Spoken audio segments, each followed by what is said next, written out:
सध्या सोशल मीडियावर एक भावनिक घटना आणि मोठ्या प्रमाणात चर्चा व्हायरल व्हिडिओ होत आहे। या घटनेत एका कष्टकरी महिलेने दिवसभराची मेहनत, थकवा आणि रात्रीची वेळ असूनही वटपौर्णिमेचा सण श्रद्धेने साजरा केल्याचे दिसून येत होते। विशेष म्हणजे या घटनेचे कोणतेही नियोजन केले नव्हते, ना फोटो काढण्यासाठी तयारी होती, ना व्हिडिओ बनवण्याचा उद्देश होता। मात्र तिच्या साधेपणाने आणि श्रद्धेने अनेकांच्या मनाला स्पर्श करून गेला। सध्या नुकतीच जी आहे ती वटपौर्णिमा साजरी झाली, परंतु वटपौर्णिमा साजरी झाल्यानंतर अनेक सोशल मीडियावरती त्यांचे दिखाव्याचे व्हिडिओ सोशल मीडियावरती पोस्ट करण्यात आले होते। परंतु हा व्हिडिओ गुपचूप एका व्यक्तीने आपल्या कॅमेऱ्यात कैद केलेला आहे। तिच्या साधेपणाने आणि श्रद्धेने अनेकांच्या मनाला स्पर्श करून गेला।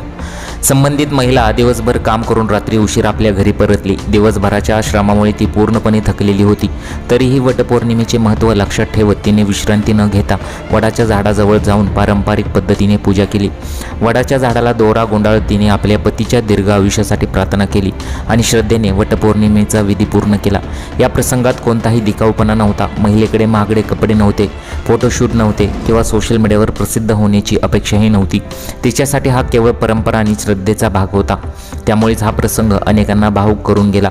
सोशल मीडियावर हा व्हिडिओ समोर आल्यानंतर अनेकांनी त्या महिलेच्या जिद्दीचे आणि संस्काराचे कौतुक केले आहे। हीच खरी परंपरा, श्रद्धा मानत असते, दिखाव्यात नाही। दिवसभर कष्ट करूनही सण विसरले नाही, अशा अनेक प्रतिक्रिया नेटकऱ्यांनी व्यक्त केलेल्या आहेत। अनेकांनी ग्रामीण भागातील महिलांच्या त्यागाचे आणि कष्टाचेही कौतुक केले आहे। दरवर्षी वटपौर्णिमेला विवाहित महिला आपल्या पतीच्या दीर्घ आयुष्य आणि सुखी संसारासाठी वडाच्या झाडाची पूजा करतात।